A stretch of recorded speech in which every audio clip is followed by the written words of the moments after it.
আসসালামু আলাইকুম। আমরা যারা এইচভ্যাক সেক্টরে কাজ করি তাদের জন্য ব্রেজিং একটি গুরুত্বপূর্ণ কাজ। আমরা বিভিন্ন ম্যাটেরিয়ালের ব্রেজিং এর সাথে সম্পৃক্ত। কপারের সাথে কপার, ব্রাশের সাথে কপার, এসএস এর সাথে কপার। আমি আপনাদেরকে যদি দেখাই, এটা হচ্ছে কপার ডিস্ট্রিবিউটর। তো এখানে কপারের সাথে কপারের ব্রেজিং আমরা করে থাকি। এটা ব্রাশ ডিস্ট্রিবিউটর, তো ব্রাশের সাথে কপারের ব্রেজিং করে থাকি। এখানে আপনারা দেখতে পাচ্ছেন এটা বিপিএইচই ব্রেস্ট প্লেট হিট এক্সচেঞ্জার। এই ম্যাটেরিয়ালটা এসএস এর সাথে আমরা কপারের ব্রেজিং করে থাকি। তো এই তিন ধরনের ব্রেজিং এর জন্য বিভিন্ন ধরনের ব্রেজিং রড আমরা ব্যবহার করি। এটা নিয়ে আমরা আজকের ভিডিওতে আলোচনা করব। প্রথমে আপনাদেরকে দেখিয়েছিলাম কপার ডিস্ট্রিবিউটর। তো কপারের সাথে কপারের ব্রেজিং এর জন্য 0% সিলভারের ব্রেজিং রড আমরা ব্যবহার করে থাকি।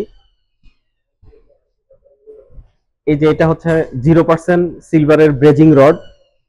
আমরা যদি আপনাদেরকে দেখাই, ব্রেজিং রডের মাঝখানে লেখা থাকে 0, তো এটা হচ্ছে 0% সিলভারের ব্রেজিং রড। এখন আমি যে ব্রেজিং রডটি নিয়েছি সেটা হচ্ছে 4% সিলভারের ব্রেজিং রড।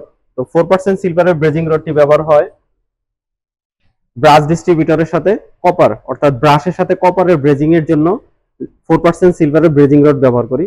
এক্ষেত্রে ব্রেজিং করার সময় আমরা সোহাগা ব্যবহার করে থাকি। ফিলার ম্যাটেরিয়াল হিসাবে দুটো ম্যাটেরিয়াল ব্যবহার করে থাকি, সোহাগা এবং ব্রেজিং রড। এরপর আমার হাতে যে ব্রেজিং রডটি আছে সেটা হচ্ছে 35% সিলভারের ব্রেজিং রড। এটা খুবই গুরুত্বপূর্ণ একটা ব্রেজিং এবং ক্রিটিক্যাল একটা ব্রেজিং, বিপিএইচই। আমরা বিআরএফ এয়ার কন্ডিশনিং সিস্টেমে বিপিএইচই ব্যবহার করি সেকেন্ডারি সাবকুলার হিসাবে। ক্যাপাসিটি ইমপ্রুভমেন্ট এর জন্য এই ডিভাইসটি ব্যবহার করা হয়। তো এখানে আপনারা দেখতে পাচ্ছেন এসএস এবং কপার। এসএস এর সাথে কপারের ব্রেজিং এর জন্য আমরা 35% সিলভারের ব্রেজিং রড ব্যবহার করে থাকি। এখন আমাদের এই ব্রেজিং কাজে সহায়তা করবে আমাদের সিনিয়র টেকনিশিয়ান নাজমুল। তো নাজমুল, চলো তোমার আমাদেরকে একটু ব্রেজিং করে দেখাও যে কিভাবে ব্রেজিং করতে হয়। তুমি কোনটা দেখাবো আজকে? আজকে কপারের সাথে এসএস দেখাবো। কপারের সাথে এসএস। ব্রেজিং এর শুরুতে প্রথমে আমরা আগে কপারের সাথে আমরা সোহাগা যেটা ফ্লাক্স বলি ওটা আমরা আগে হালকা করে ভরে নেব।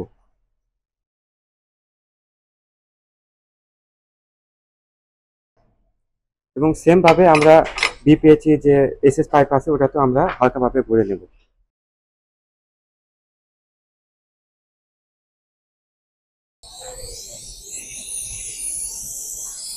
এখন আমাদের ব্রেজিং চলছে। এখানে যে পাইপলাইনটা আপনারা দেখতে পাচ্ছেন এটাতে নাইট্রোজেনের প্রবাহ দেওয়া হয়েছে। ব্রেজিং করার সময় নাইট্রোজেনের প্রবাহ চালনা করাটা খুবই গুরুত্বপূর্ণ কাজ, কারণ নাইট্রোজেন ছাড়া ব্রেজিং করলে এখানে অক্সিডেশন হওয়ার সম্ভাবনা থাকে। এই অক্সিডেশন থেকে দূরে রাখার জন্য আমরা নাইট্রোজেনের প্রবাহ চালনা করে থাকি ব্রেজিং করার সময়।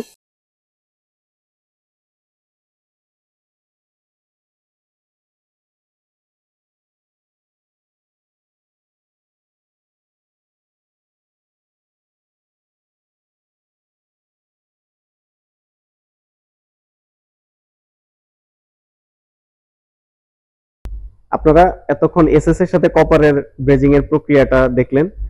আপনারা আরেকটি বিষয় খেয়াল করবেন, এসএস এর যে বিপিএইচই সেটা ভেজা কাপড় দিয়ে মোড়ানো।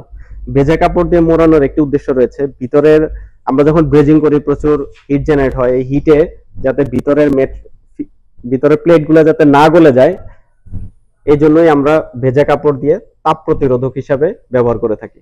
আশা করি ব্রেজিং এর বিভিন্ন দিক সম্পর্কে আপনারা জানতে পারলেন। নাজমুল, তোমাকে অসংখ্য ধন্যবাদ আমাদেরকে সময় দেওয়ার জন্য। আজকে এ পর্যন্তই। আল্লাহ হাফেজ।